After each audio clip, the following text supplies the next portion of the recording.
All right, and here we are. We're going with face angle with distance. What we're going to do is select the mesh with an unwrap modifier, or we'll just load it in the system to get an unwrap modifier placed upon it. I'm going to select the face, and I'll turn this on to show you how dense this mesh is. I'm going to select the face here. That's just a general angle that we can begin working with. Now, I've made this like this, so distorted, so you get a good idea of what's happening here with this tool. So I'm going to turn faces off.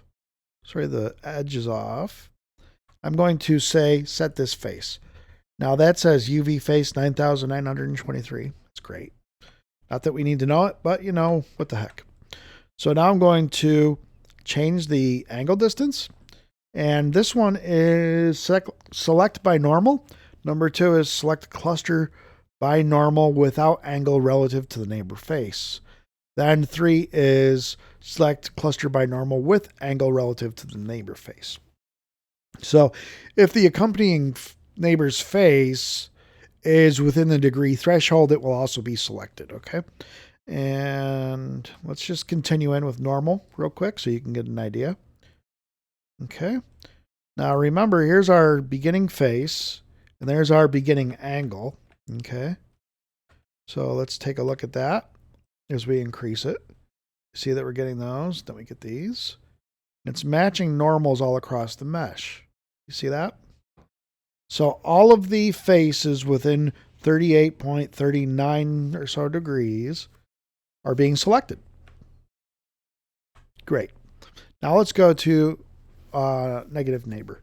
And I just name it negative neighbor because it's positive neighbor, negative neighbor. You get the idea. Okay. Let's now scale that up and see what's going on here.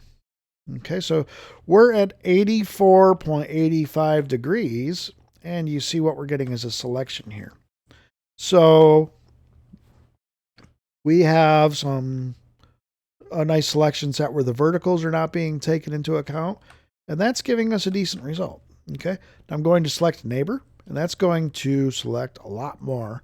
So let's bring that back to 0 with a right click on the spinner, and then we'll spin it back up.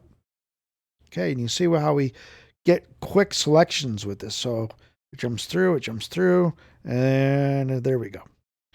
So let's just say I want to have a distance subselection of what we have here.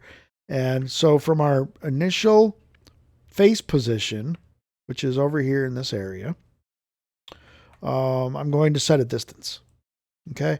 Now this sphere is being created as a visual helper. So if the edge of the sphere passes through the center point of the face, it will then select the face and return it to you. Okay. Now you can go, I changed the degree by accident. Sorry. Change the distance up more. Once you release, it will update. You can also do this, but be very careful with it. There's a caution on it for high poly meshes because unless your computer's up to it, you can slow down and get stuck waiting for it to calculate. Okay. It's one of those types of things. So now we're going to scale, but when we scale the distance, or we increase the distance, I should say, you see we're getting a live update, but it's kind of slow. My system right now is bogged down with video software and some other things. So I think that's why it's not behaving as fast as it normally would, because this normally doesn't take so much time to process. Okay. So we can scale that up, scale that down. We're going to scale it all the way down. When that is at 0, then it uses the angle setting specifically. So there is no distance check when this is at 0. So what we can do here is turn live visual update off so that we can begin setting our distance. And I did the angle again by accident. My apology. I can scale this up and say, okay, that looks about close. Okay, no, I need to tweak it a bit. Let's turn on the live tweak. And there we go. Perfect. We have our selection. So that's face angle with distance.